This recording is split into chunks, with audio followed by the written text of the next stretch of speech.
Hello, family and friends. Uh, I'm Nate, and I wanted to do something that I was inspired to do because I need a meeting. I'm an addict and alcoholic in recovery, and the meetings in our area is closed all down. So I just wanted to put this out there for all my Facebook family and friends who might need a meeting. This is gonna be like a recovery meeting. We ain't violate no traditions. This ain't no AA, NA, CA, none of that. This is an open support group for addicts and alcoholics. That being said, I am an alcoholic and I am an addict. My story is kind of strange and crazy, but I think it gives a lot of hope to people. I was born in a small city called Youngstown, Ohio, man, and we didn't have much growing up, but I cannot tell you that I had a terrible childhood. I really had a great childhood, man. But I saw a whole lot of abuse, man. Drug abuse, alcohol abuse, stuff like that, man. Physical abuse. And what happened was, you know, I grew up in a biracial family. My mom being Italian, my dad being black. What happened was, I came to become a person that was very, I guess you could say, multicultural. I've been able to, my whole life, I've been able to blend with people from different races and nationalities. And one of my key things about me, as far as talents, is my ability to deal with people on different levels about different things. In today's challenge and crisis, man, I usually carry a meeting, to a recovery facility. I've been having this meeting going on 9 years now, actually going on 10 years. And I haven't been able to do that lately. So I figured I can at least carry this message of hope, you know, over the internet. And people can feel like they at least got a portion of a meeting or some kind of meeting, man. And I want this to be all inclusive. And believe me, I'm going to read your comments. I'm going to check some things out, and I'm going to try to host this at least once a week, at least every Sunday. But I really want to offer something to the world here because there's a lot of people dealing with recovery who are addicted to stuff and has put that stuff down and is still trying to live a recovering life. And it gets hard, man. I got a little over 10 years sober and clean. My sobriety date is October 25th of 2009. And it wasn't all peaches and cream. I'm just going to tell you that right now. It was a lot of struggles. Even once I realized that drugs and alcohol was a part of my demons, that I had to do something to overcome them, I didn't know what I could do. Grew up in a very religious family, went to church all the time. I became an altar boy pretty young, believed in God, believed in Jesus Christ.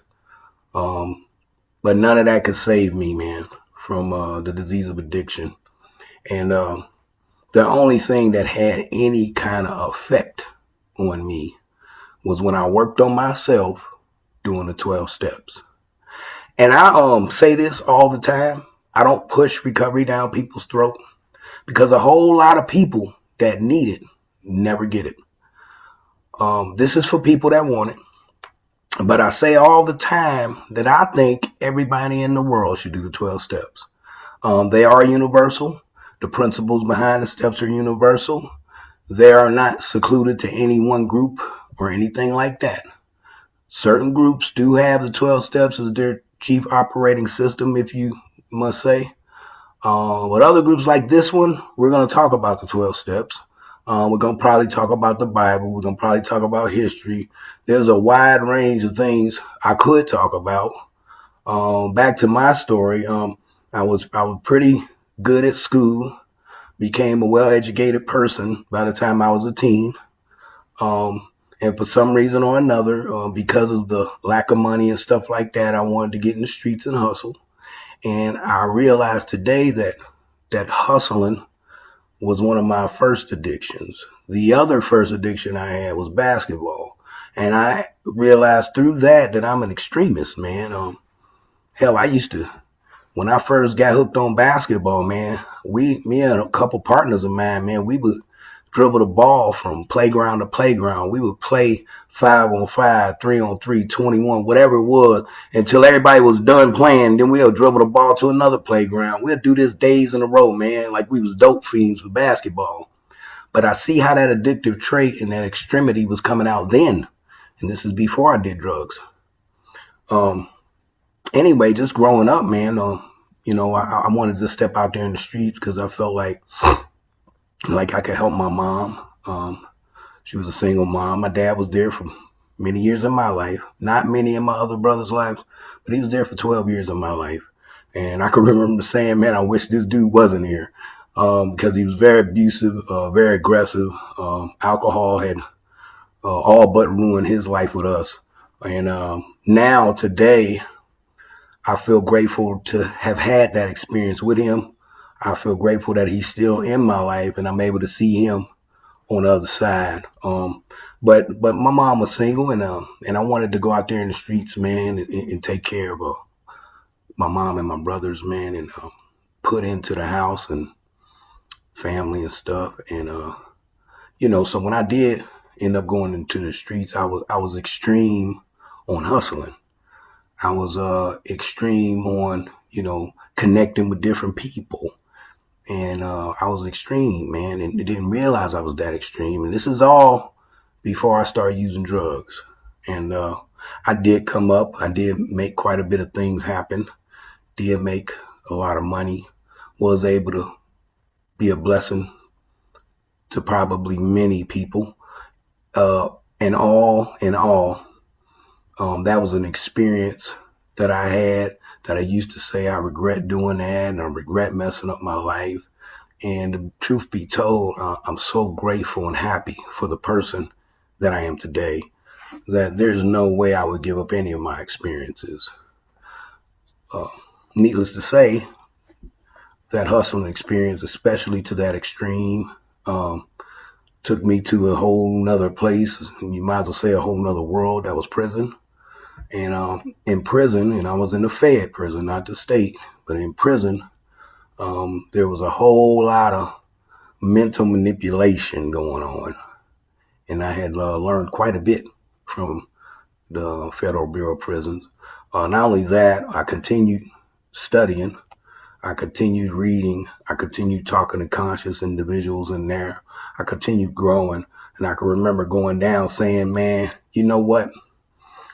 When I leave here, man, I want to leave here with something they can't take. Because at that point, they had stripped everything I had. Money, property, prestige. I mean, you talk about my time. Went in when I was 18. I got out when I was 24. Very insubordinate. Whole lot of stuff I wouldn't do. Wouldn't when I first got in there. Wouldn't go to work. They put me in a hole. They would put me in a hole just for fun, I think. And I spent a lot of time in solitude to myself. There was points in time I thought I was going crazy. There was also other points in time where I loved it because I would meditate. And I tell you what, man, I believe in meditation and prayer. I believed in it then. And I was able to really grow, I believe, mentally and spiritually while I was locked down. Anyway, so leaving that, getting out of the joint, one of my brothers had took me in and kind of set me up in a place to stay outside of Youngstown, because that was the fear. If I go back to Youngstown, I'm gonna end up on the same stuff. And I started down the path of rebuilding my stuff and doing what I needed to do. And next thing you know, I seen one of the guys that I had, looked out for back in the day, and they looked out for me, and I was right back on the path, man, of hustling. And I couldn't just hustle this time. My curiosity said, man, why do they lose their mind when they smoke this stuff, And so I smoked some. Smoked some at one of the houses I was selling it out of, and lost my mind. Needless to say, man, I lost everything. I continued on this addictive path, doing drugs, drinking for many, many years. Nothing had any effect on it. My kids needing stuff didn't have an effect on it. Me being on probation didn't have an effect on it. People that love me saying, why don't you stop? Didn't have an effect on it. People would say, hey, what's wrong with you? And I would say shit like, well, what's wrong with me is you keep fucking with me. So I really had a hard time because I'm a hard-headed guy and because I'm a well-studied guy. So I always thought I knew some shit. And this is for all you guys out there that really know that you know some shit. Sometimes it's better to dummy up and humble yourself and follow some directions. That's what I had done. Once I humbled myself, man, and believe me, I wasn't humbled because I said I woke up one day and this was like, oh man, I'm tired of this shit. No, I humbled myself and surrendered finally because I had messed up everything in my life. Relationships. I mean, prestige. I mean, people looked at me as a stone cold dope fiend and, like I was a nobody. A very, very disappointed person in myself. I remember it was probably October, maybe the beginning of October in 2009, man. I remember I was getting high, man, and I thought I was getting high and I wasn't feeling nothing, and I was drinking that Parmesan and I wasn't feeling nothing, and I kept doing it. But before all this, I was saying, God, please take this away from me. God, please take this away from me. Well, God didn't stop me from lifting my hand to my mouth and lighting that drug and pouring that liquor down my throat. But something happened that day, man, and the killer part about it was he stopped the effect. And I wasn't affected anymore. And I was almost like I was numb.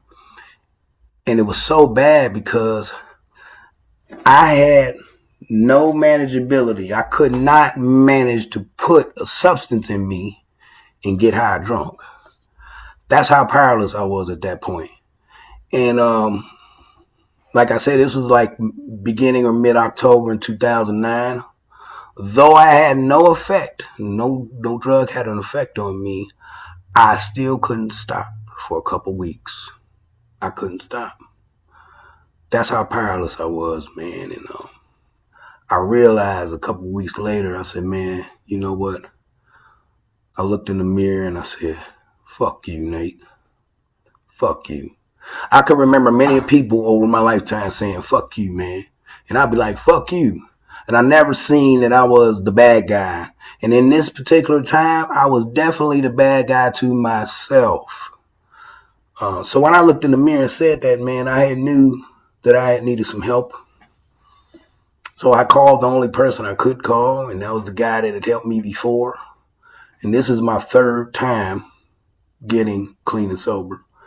And this guy helped me one of those 2 times I had done it before. And I called this guy and he told me, take my ass to this certain facility, man, and go to detox and go get in their program, man. And that's what I had did. That was October 25th of 2009, man. And I had humbled myself. And the weirdest part about it, man, even when you humble yourself and you ask for help and the fog start to lift and your mind clear up and you eat a few soups and maybe some White Castle, Williams sandwiches, whatever you eat, you start feeling better about yourself and where you was losing 10 pounds a week. Now you gaining a few pounds and you looking in the mirror like, yeah, I'm coming back.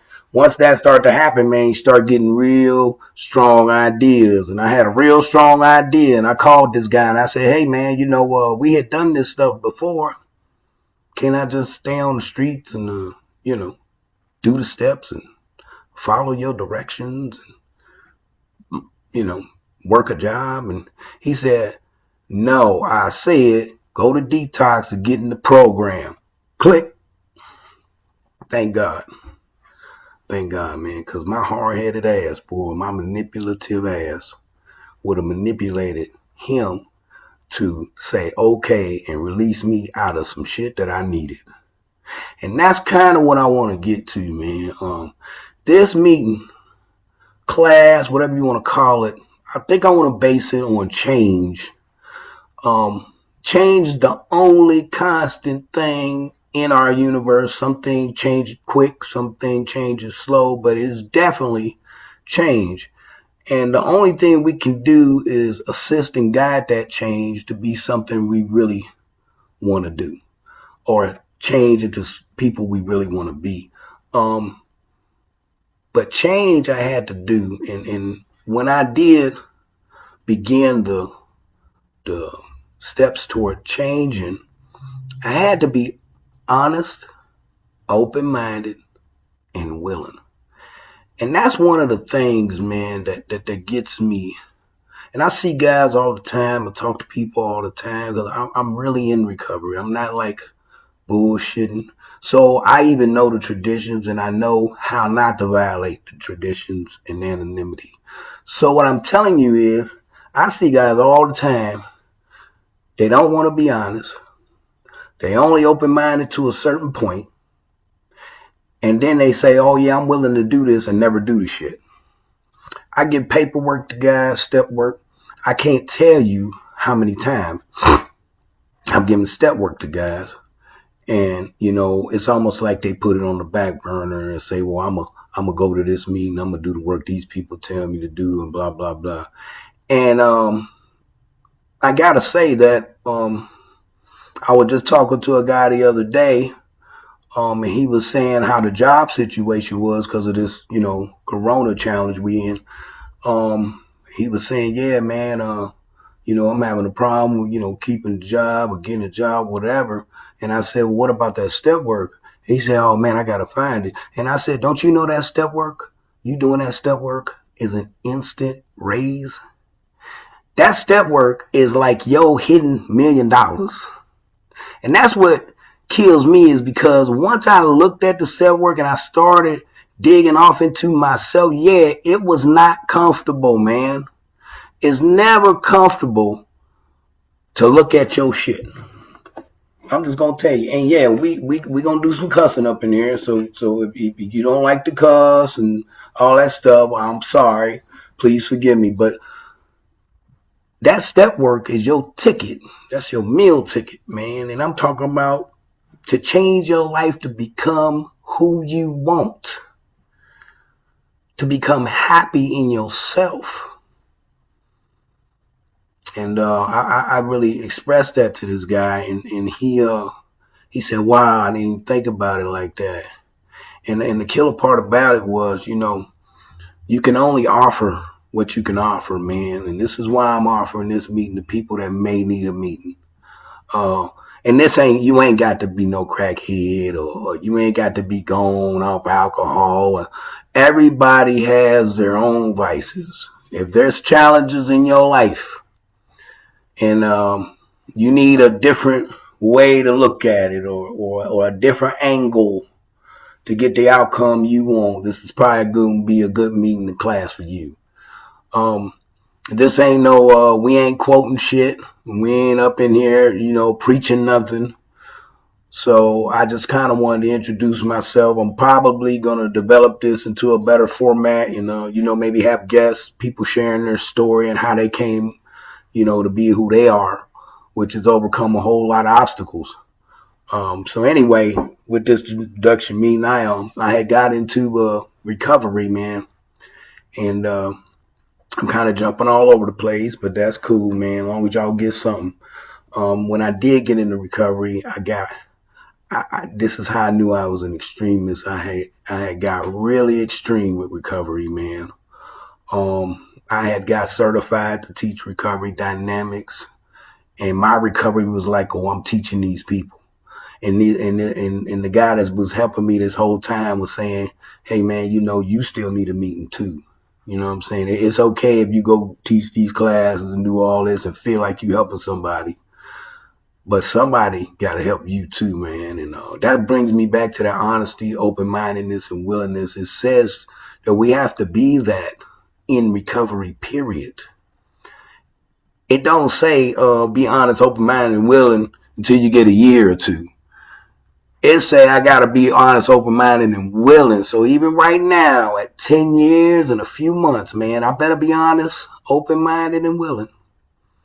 I better be, man. If I want to stay clean and sober, man, and I want to help somebody else, and I want to, I want to be that positive father image for my kids, and I want to be that big brother for my family, and if I want to be a true friend, alcoholics and addicts, man, have trouble forming true relationships with people, friendships, intimate relationships, stuff like that, because we are rarely ever truly honest, and that's a fact, man.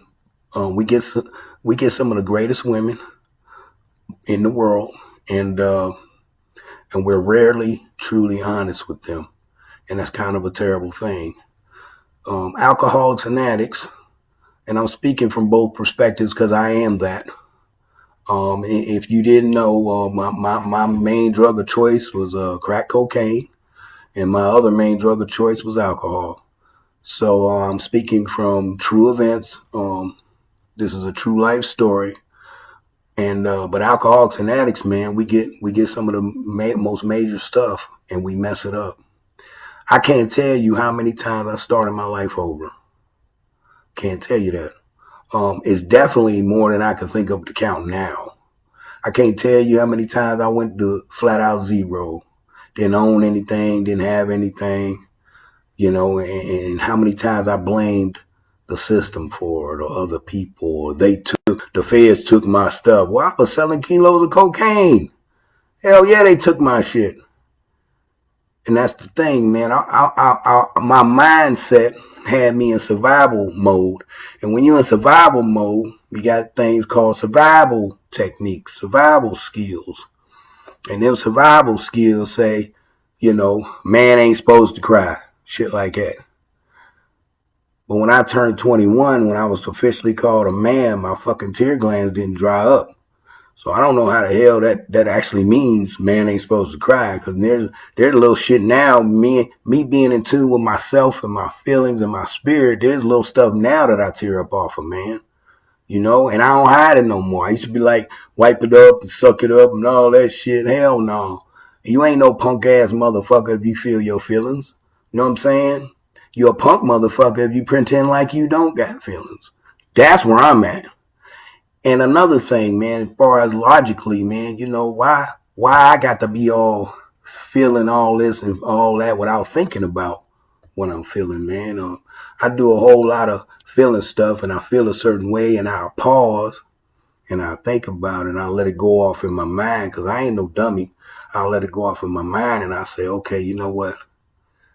Let me rethink that. And when I think about it a different way, man, I don't feel so fucked up. So it's just a whole lot, man. Especially now in this day, man, we got some major shit going around. I don't know how some shit came out the clear blue sky that ain't nobody never heard of before, and now it's killing every damn body. It's too much behind the scenes stuff. It's too much of anything. I was sitting up there hoping last night that they had shut down everything so we could be in the house for a couple weeks. And I find out today, they ain't shutting down the stores, they ain't shutting down the liquor stores, and they ain't shutting down the mechanic shop. And since I own a mechanic shop, I still got a right to work. I was just like, damn, this will be beautiful. They just shut me down for about 2 weeks and let me sit my ass at home. Cause, yeah, man, I've been going hard. I've been going hard in my business. I've been going hard in my life, man. I've been attempting to build a life that I had dreamed of.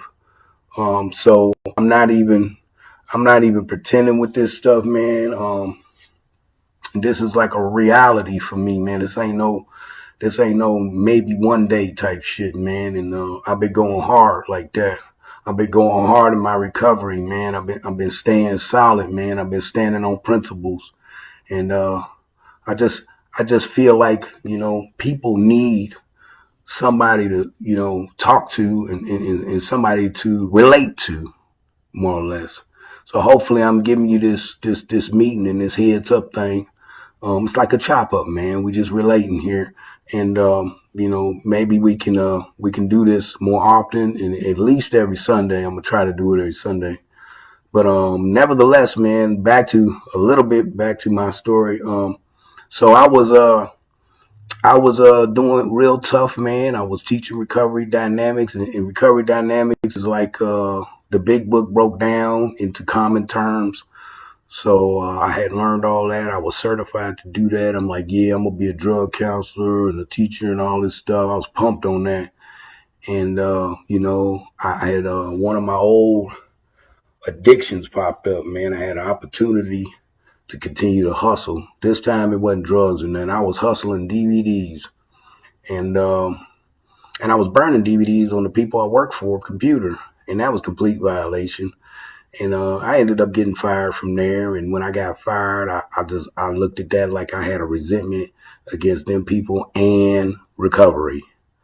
So I used to go to the meetings, I would be all outside the meeting. I wouldn't hear no message or nothing. And I would sell DVDs to people. So I was caught back up in the hustling, man. And it was kind of crazy, man. But I love my life now. It took all of that, man. I had a mechanic shop before. I own a mechanic and body shop now. I had a mechanic shop before. And Max, I'll be out in a minute, buddy. And my little 3-year-old. I had a mechanic shop before, and I had let all that go, man, because I started using again. So God had blessed me multiple times, man, in my life with major stuff, with responsibilities, with great loved ones, with a whole lot of stuff. Actually, I've never had a problem coming up on stuff. And I'm not gonna put out there I own this and that now. This ain't even about how much money I got or what I own or none of that shit. That ain't got nothing to do with it. The fact remains is I had to feel good about myself. I had to forgive myself for fucking up my own life and for fucking over people that loved me. I had to do all of that, and I had to make some amends, man. I had to pay back some shit, and I continue to make amends. Still a lot more I owe, but not as much as I did. I had to do all of that in order to be able to stand on my own 2 feet and feel like I was a man. I was where God had wanted me to be. I've been unenthused about having this mechanic shop. I've had this mechanic shop 9 years. Very hard job. And I always tell people this the hardest job I had besides smoking crack. Because if you was like me, crack was a hard ass job. It wasn't no quick lay up in the sun, smoke some crack shit. This was out and get it, whoever you got to rob, whatever. So I always be like, hell yeah, you know what I'm saying? This is the hardest job I ever had besides smoking crack. The problem with that was crack had no payoff. This job actually pays me. I'm able to pay my bills. I'm able to come up. It's gainful employment. I'm able to, and the hardest part was establishing myself. And establish yourself, what I mean by establishing a clientele that knew my work, respected my work, and was willing to pay what I asked.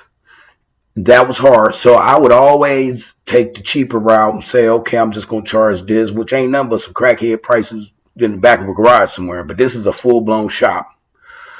And I sacrificed. Year after year, I sacrificed. People say, oh, this wasn't right, and I know for a fact it's right, and then something else is messed up on their car, and we know they ain't got nothing to do with the job. We take it back in and fix it anyway. And I did that, man, for many years in order to build this name that I have for Nate's Automotive.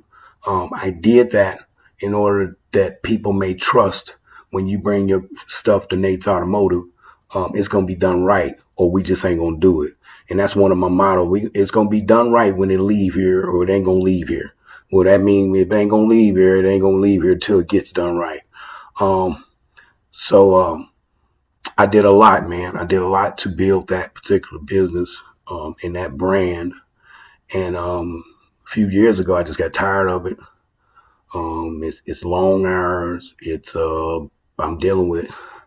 I got about 4,900 contacts that's customers, and I deal with people constantly every day. And don't get me wrong. Thank y'all for the love and bringing your cars to the shop, to my shop, out of all other people's shop. But truth be told, there are some people that just drain the fuck out of you, man. By the time I get home, I'm driving home. I feel like I'm high as hell because I'm about to pass out and fall asleep at the fucking wheel. I mean, it's that, man. And I'm like, damn, these motherfuckers stop me. They gonna swear to God I'm high. You know what I'm saying? And yeah, man, clean and sober, man. Work my ass off, man. I done work 2-3 day shifts, shit like that, man. I worked 70 some hours straight. I really did some sacrificing, man, to get this thing up and rolling, man, and where it's at today, man. And it's a common mechanic body shop name today in the city of Louisville, Kentucky. And it's been, thanks to my brother and the Nate's Automotive page, shout out to him. And, the people that follow that page, man, I get 2 or 3 or 4 customers a week that just found me on the internet. So that's kind of powerful. Ain't no kind in it. That's powerful. But just to be in this position I'm in, man, and no matter, and don't matter what, nobody say, sometimes I need a meeting, man. And sometimes, even if I don't get a meeting, I need to share with somebody that's interested in what the time, man. Because if I can't relate to nobody and I can't feel like I'm bringing a message of hope to somebody, man, I kind of feel like, my life has no theme or no goal in it. You know what I'm saying? And the great part about that is, man, starting this, man, I can at least assume somebody out there want to hear this and want to listen, and I can give it my all into it. But anyway, so it was about my 6th year sober, man. It was almost like my fucking head popped out of my ass, and and I just start realizing shit like, wow, I don't be fucking drugs and alcohol, and I don't be like wondering if somebody using, and I used to be on sponsees, like almost like spying on them and shit. What you doing, man? Why you ain't call me and all that shit? And I used to be chasing motherfuckers, trying to help them with their recovery. Oh man, it was crazy, man. But about my 6th year, man, I just, when I talked to the guy that's been helping me, man, and he said, man, I don't chase no motherfucker. If they want it, they want it. I give them the work. I tell them, call me. That's it. And you know what? That's what I do, man. It touches me when I see guys that I help go back out there and get on drugs and fuck up their family, man, and all that shit, man. And it touches me tough, man. And it affects me, but I can't hold their hand. I can't make them do anything. Nobody can hold my fucking hand and make me do shit. Period. I had great people in my life. You know what I'm saying? And I had people that I knew loved me no matter what. And they loved me when I was high or sober.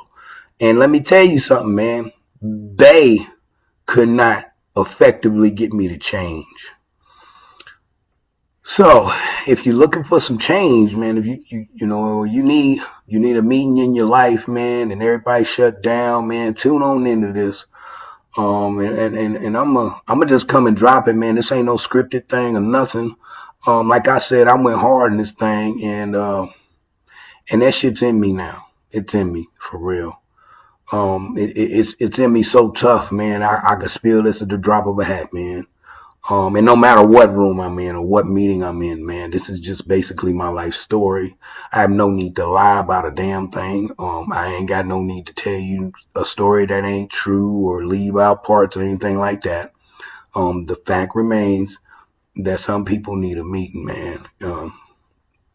And some people may still need a up close and personal meeting, without being in the same damn room, even after this shit settles back down and meetings rooms is open.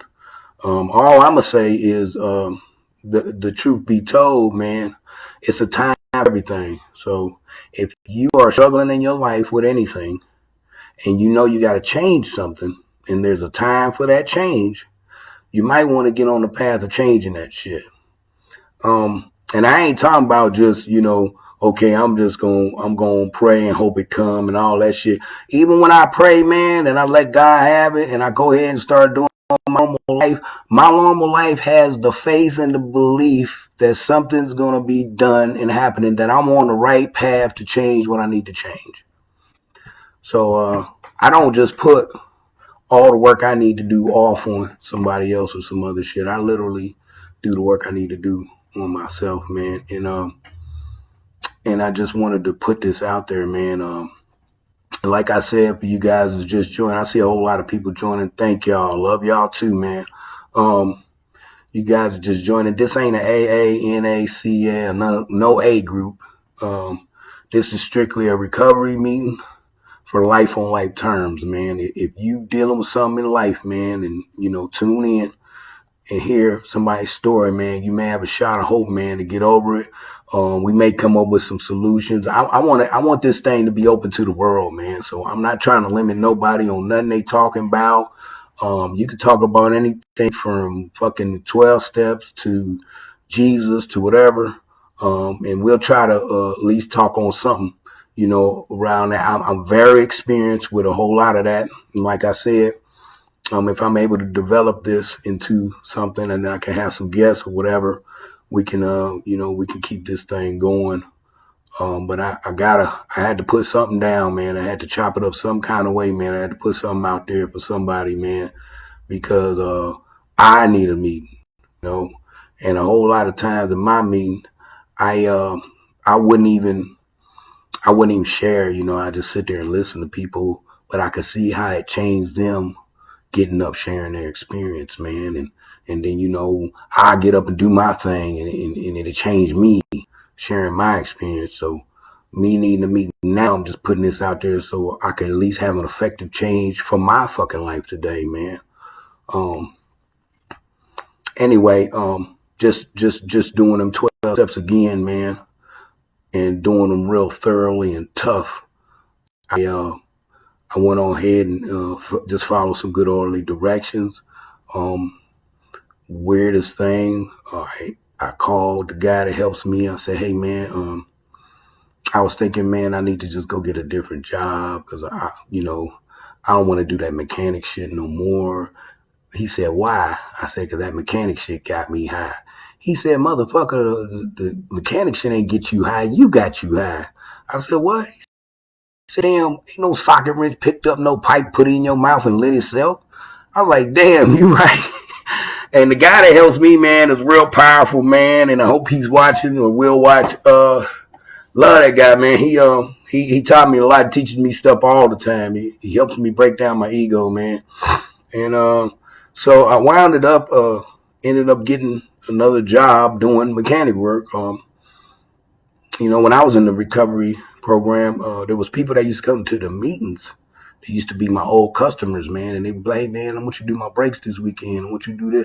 I'm like, okay, well, I was broke as hell. I had no money. Hell yeah, I'm gonna go do that. They used to buy the tools. They used to buy me tools so I could fix their car. It was stuff like that, man. And one day, man, I was up there on the street in front of my baby mom's house working on a car. It looked like a fucking garage there. I had 3 cars I was working on, and these guys came up. One of the guys, I had just worked on his car a couple days before that. He said, hey, man, I'm about to get this shot, man, and I want you to run it. I said, okay. Yeah, that sounds good. And at that time, man, I had left, the place I was at, man, and had got a full-time mechanic job at a whole nother shop. And dude was paying me $500 a week. That was good money, legitimate money, man. I had not seen no money like that legitimately, period. He was paying it to me in cash. And I was real hesitant, man, once I got offered this this other shop down here, I was real hesitant to make that move. And I even talked to the guy, me and him's friends now. You know, the guy whose shop it was.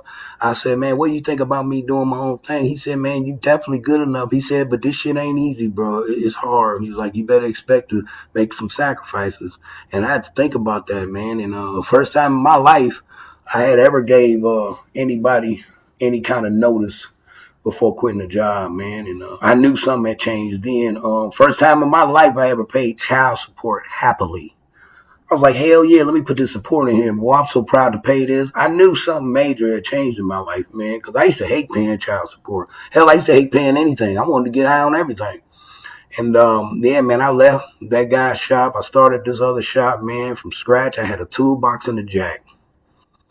And God saw fit, man, for me to make that thing into a business, a marketable business that with a hell of a reputation in a pretty nice sized city, and have a Facebook following and everything.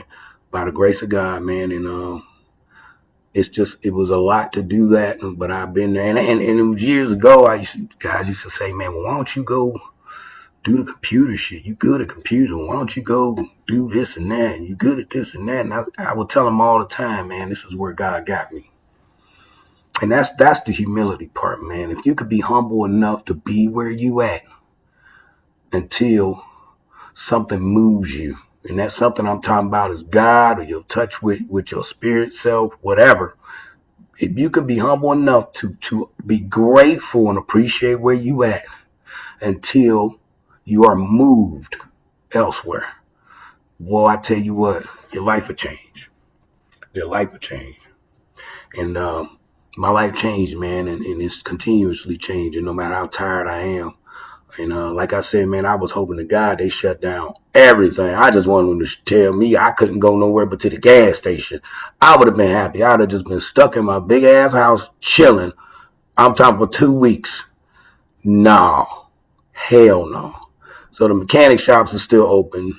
And so I'm probably going to go down there and get down like I've been. Hopefully we can stay healthy, man, and strong, man, throughout this period, man.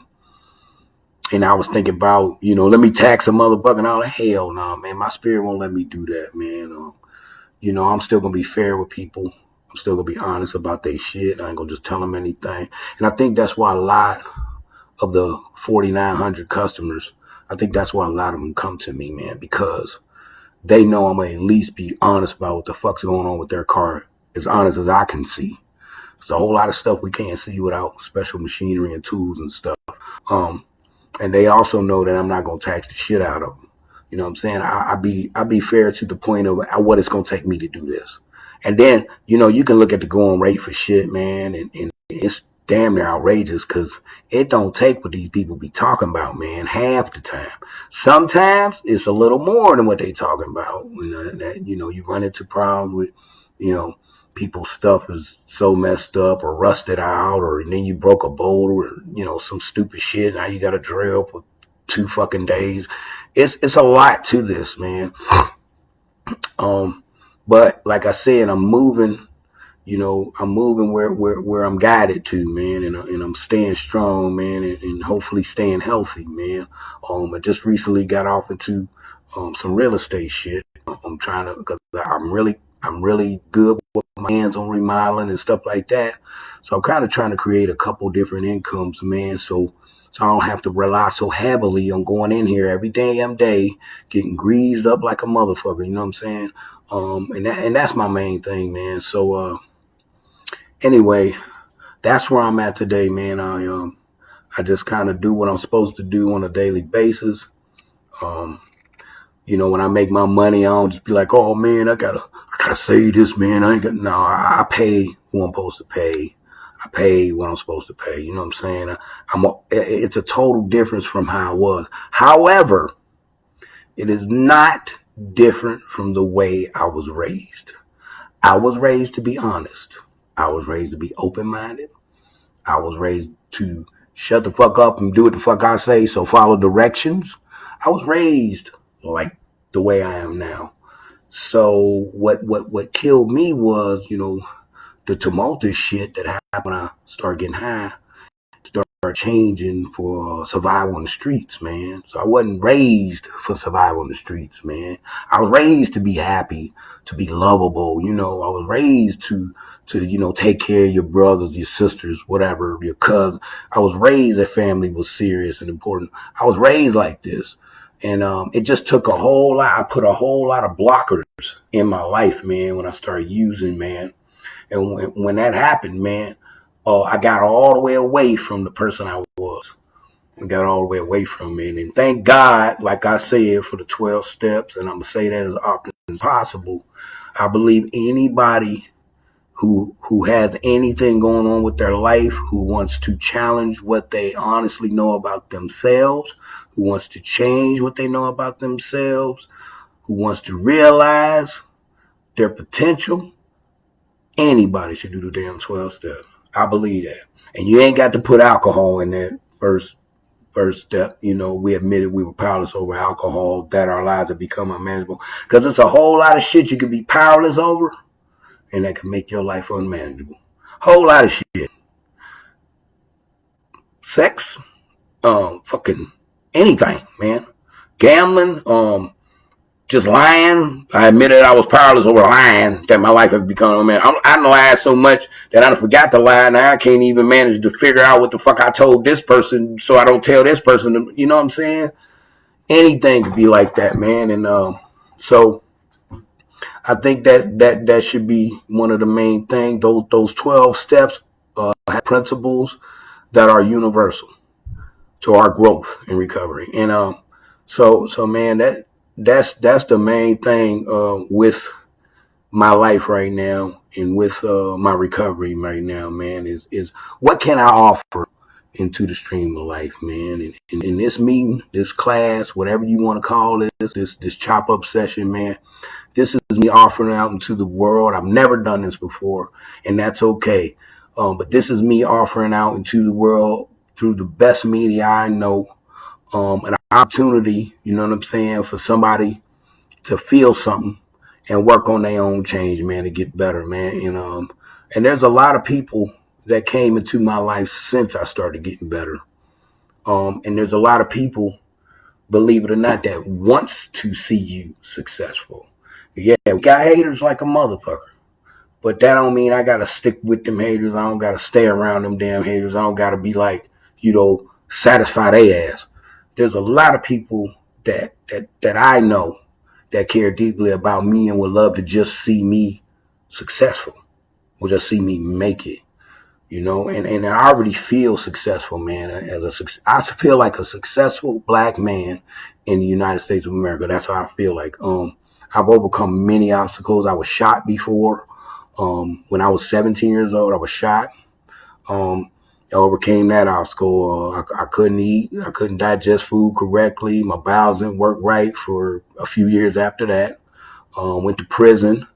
I was on in the feds. I was on what they call diesel therapy, because I was just so unruly and insubordinate in there. I didn't give a fuck. And they basically flew me on the plane every fucking day for about 6 months and 3 weeks. They took me all across the fucking nation. I don't know where all I was at. They would drop me off somewhere. They would bus me to the fucking facility. Some facilities had where the plane right up to the fucking facility, damn ramp that came out to the plane, and you walk right in the facility. Sometimes they dropped you off and took you to a county jail that had federal prisoners. So yeah, I did that for 6 months and 3 weeks, man. My mail catch up to me for almost a year and a half after that. So I tell people this all the time. I found God on that plane in them fucking shackles and chains, and I was chained to the fucking floor of the plane. It was about 40 guards, maybe 42, and there's about 250 inmates. And I'm going to tell you, man, I prayed, I meditated, I kept my eyes closed, and just hope for the best, man, and made it through, man. I'm really grateful for my life. So I've been through quite a lot. Relapsed twice since being in recovery. And like I said, my sobriety date now is October 25th of 2009. So, yeah, I've been sober since then. Totally convinced that I can't smoke a blunt. I can't drink a beer. I can't take a pill. I can't do nothing. I'm totally convinced. Nothing that changes how I feel at that moment. No kind of narcotic or drug that just changes how I feel, because I'm immediately addicted. And once I'm addicted, and once that door is open back up, boy, you know that addiction been inside of me for over 10 years now. And that motherfucker been working out. And once I let that door open and let that motherfucker loose, I'm telling you, it's going to be a hell of a motherfucker. I ain't going to be able to stop it this time, and I know. So you don't need me opening that door.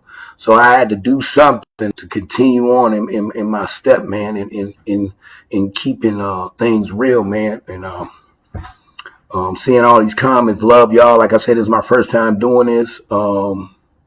Yeah, shout out to all of y'all. Uriah, Leslie, Shay, Phil, Raymond Merle, my dude, man, I ain't seen you in so long. Everybody, man, love y'all, man. The finest. Like I said, I hope I can continue to do this, man. Like, the job I do is quite astonishing. We get a whole lot of stuff done. We have a whole lot of people that come and deal with us. So hopefully we can stay healthy doing this job. I don't have people in the shop anymore, since this challenging virus thing is going around. They basically stay in the parking lot and we work on their shit, or they just drop it off and come back. So it's a lot of different steps we got to take, and we're not going to be open like all fucking day and half the night anymore, because I want my guys to be well and healthy. So I kind of send them home as soon as I can and shit like that. But my life has changed, and it is different. And to continue on in this change, man, I think I got to do stuff like this, man. I got to go ahead and reach out. I got to go ahead and, help when I can. If I can provide some kind of hope for somebody. So if you ain't been through half the shit I've been through, and believe me, I haven't told you much of anything, just a very general story of mine. You have a hell of an opportunity, man, to make yourself a better life. If you're addicted to anything, if you got any kind of vices, man, you have a hell of an opportunity, man, to change your life. So I don't want you to give up on yourself. And if nothing changes, nothing changes. That means if I don't do the work, ain't shit gonna change, man. And on top of everything, man, I guess you can say, to end this thing, man, if you try to do the best you can do, man, and work the steps as best as you can, and put the positive people in your life that you can, and you don't like the results you get. I don't like being sober. I don't like having money in my pocket. Hell, I don't like not lying. I want to go back to lying and getting high and being broke and homeless. You can always go back to your bullshit. Thank y'all.